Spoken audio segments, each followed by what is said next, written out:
अथ त्रयोविंशोऽध्यायः। सती के पूछने पर शिव द्वारा भक्ति की महिमा तथा नवधा भक्ति का निरूपण। ब्रह्मा जी बोले, हे मुने, इस प्रकार शंकर जी के साथ विहार करके वे सती काम से संतुष्ट हो गईं और उनके मन में वैराग्य उत्पन्न होने लगा। एक दिन की बात है, देवी सती एकांत में भगवान शंकर से मिली और उन्हें भक्ति पूर्वक प्रणाम कर दोनों हाथ जोड़कर खड़ी हो गईं। भगवान शंकर को प्रसन्न चित्त जानकर विनय भाव से दक्ष कुमारी सती कहने लगी। सती बोली, हे देवदेव, हे महादेव, हे करुणा सागर, हे प्रभो, हे दीनोद्धार परायण, हे महायोगिन, मुझ पर कृपा कीजिए। आप परम पुरुष हैं, इस जगत के स्वामी हैं, रजोगुण, तमोगुण एवं सत्व गुण से परे हैं, निर्गुण हैं, सगुण भी हैं, सबके साक्षी हैं, निर्विकार हैं और महाप्रभु हैं। मैं धन्य हूँ जो आपकी कामिनी और आपके साथ सुंदर विहार करने वाली आपकी प्रिया हुई। हे स्वामिन, हे हर, आप अपनी भक्त वत्सलता के कारण ही मेरे स्वामी हुए। हे नाथ, मैंने आपके साथ बहुत दिनों तक विहार किया। हे महेशान, इससे मैं संतुष्ट हो गई हूँ। अब मेरा मन उधर से हट गया है।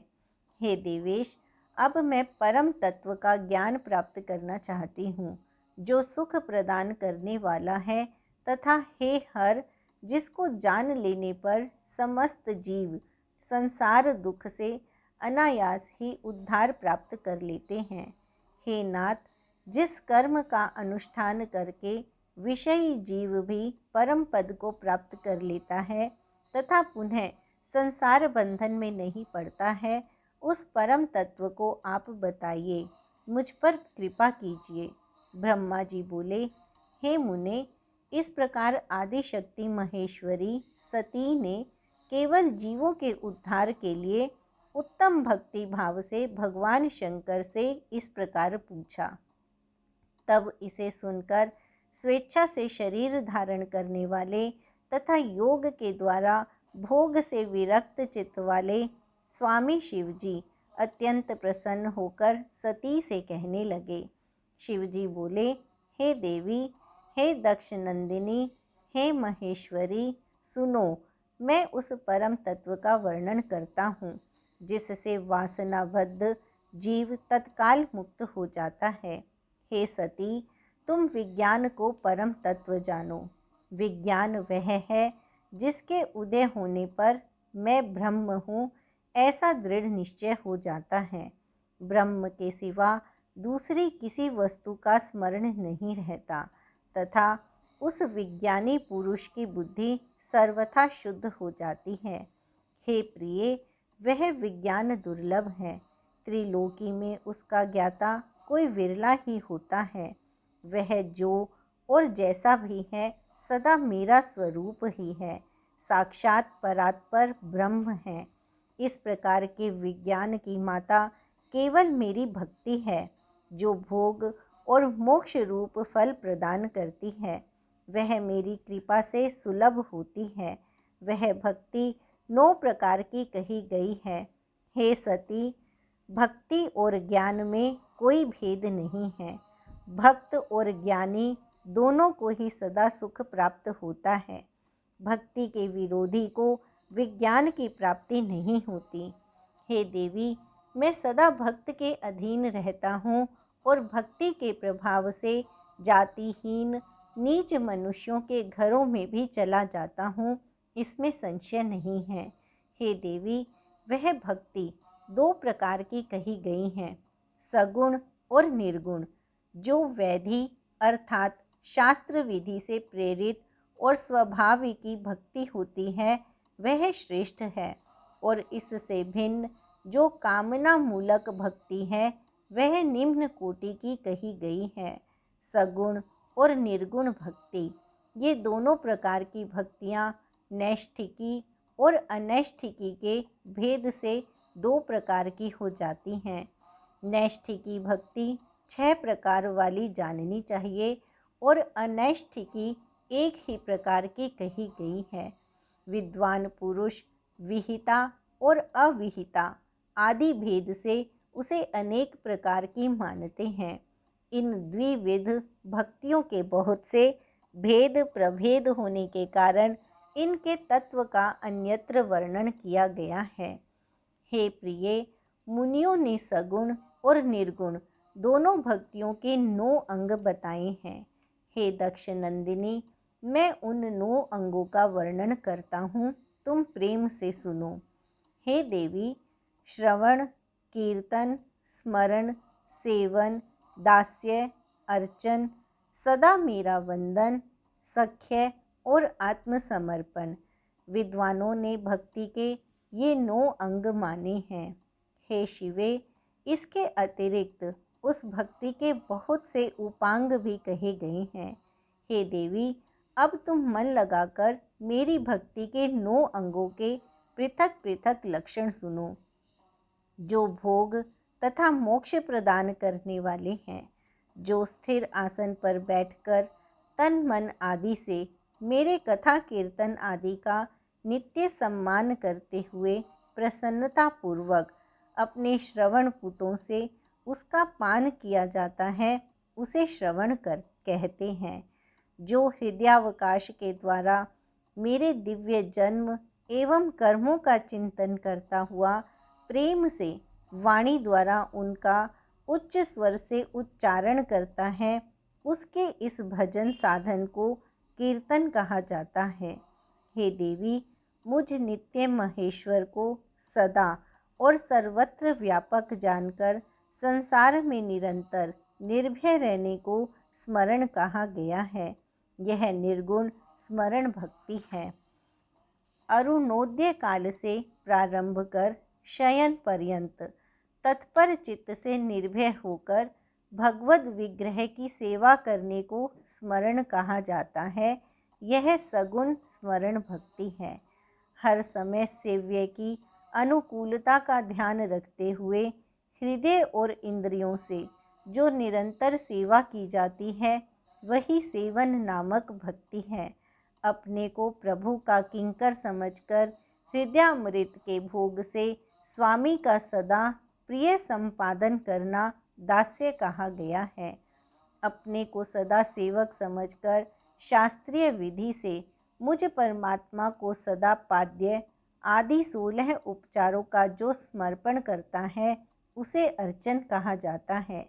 वाणी से मंत्र का उच्चारण करते हुए तथा मन से ध्यान करते हुए 8 अंगों से भूमि का स्पर्श करते हुए जो इष्ट देव को अष्टांग प्रणाम किया जाता है, उसे वंदन कहा जाता है। ईश्वर मंगल अमंगल जो कुछ भी करता है, वह सब मेरे मंगल के लिए है, ऐसा दृढ़ विश्वास रखना सख्य भक्ति का लक्षण है। देह आदि जो कुछ भी अपनी कही जाने वाली वस्तु है, वह सब भगवान की प्रसन्नता के लिए उन्हीं को समर्पित करके अपने निर्वाह के लिए कुछ भी बचाकर न रखना अथवा निर्वाह की चिंता से भी रहित हो जाना आत्मसमर्पण कहा जाता है। ये भक्ति के 9 अंग हैं, जो भोग तथा मोक्ष प्रदान करने वाले हैं। इनसे ज्ञान प्रकट हो जाता है तथा ये साधन मुझे अत्यंत प्रिय हैं। मेरी भक्ति के अनेक उपांग भी कहे गए हैं, जैसे बिल्व आदि का सेवन। इनको विचार से समझ लेना चाहिए। हे प्रिय, इस प्रकार मेरी सांगोपांग भक्ति सबसे उत्तम है। यह ज्ञान वैराग्य की जननी है और मुक्ति इसकी दासी है। हे देवी, भक्ति सर्वदा सभी कर्मों के फलों को देने वाली है। यह भक्ति मुझे सदा तुम्हारे समान ही प्रिय है।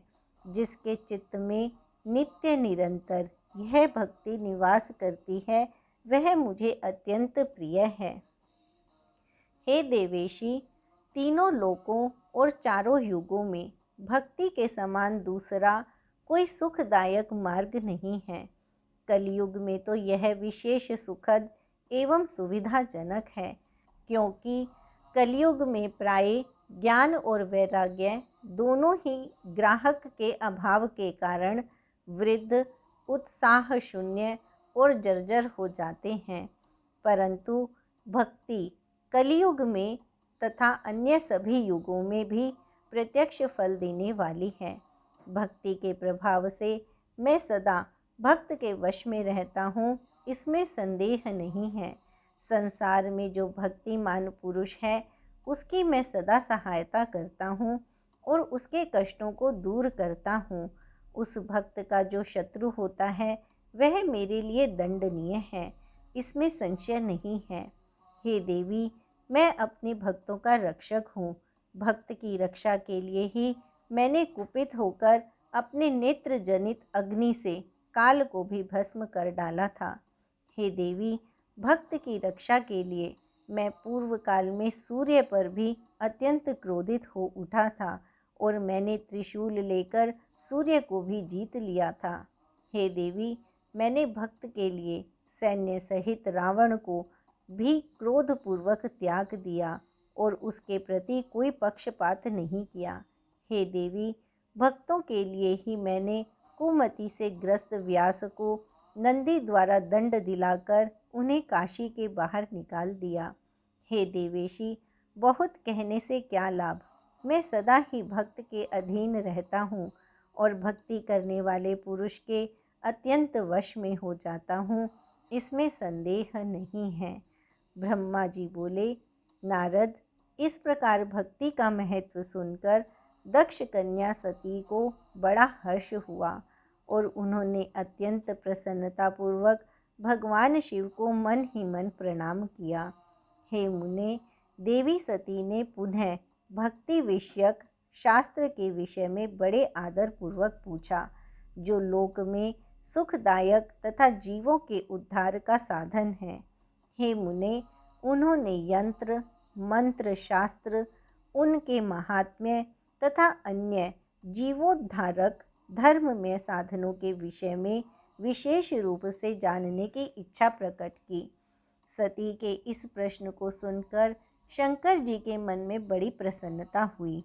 उन्होंने जीवों के उद्धार के लिए सब शास्त्रों का प्रेम पूर्वक वर्णन किया। महेश्वर ने पांचों अंग सहित तंत्र शास्त्र, यंत्र शास्त्र तथा भिन्न भिन्न देवेश्वरों की महिमा का वर्णन किया। हे मुनीश्वर, महेश्वर ने कृपा करके इतिहास कथा सहित उन देवताओं के भक्तों की महिमा, वर्णाश्रम धर्म, राजधर्म, पुत्र और स्त्री के धर्म की महिमा, कभी नष्ट न होने वाले वर्णाश्रम, जीवों को सुख देने वाले वैद्यक शास्त्र एवं ज्योतिष शास्त्र, उत्तम सामुद्रिक शास्त्र तथा अन्य भी बहुत से शास्त्रों का तत्वतः वर्णन किया। इस प्रकार लोक उपकार करने के लिए सद्गुण संपन्न शरीर धारण करने वाले, तीनों लोकों को सुख देने वाले सर्वज्ञ पर ब्रह्म स्वरूप शिव और सती ने हिमालय पर्वत के कैलाश शिखर पर तथा अन्य स्थानों में अनेक प्रकार की लीलाएं की। इति श्री शिव महापुराणे द्वितीयायां रुद्र संहितायां द्वितीये सती खंडे भक्ति प्रभाव वर्णनम नाम त्रयोविंशोऽध्यायः। इस प्रकार श्री शिव महापुराण के अंतर्गत द्वितीय रुद्र संहिता के द्वितीय सती खंड में भक्ति के प्रभाव का वर्णन नामक 23वां अध्याय पूर्ण हुआ। ओम नमः शिवाय।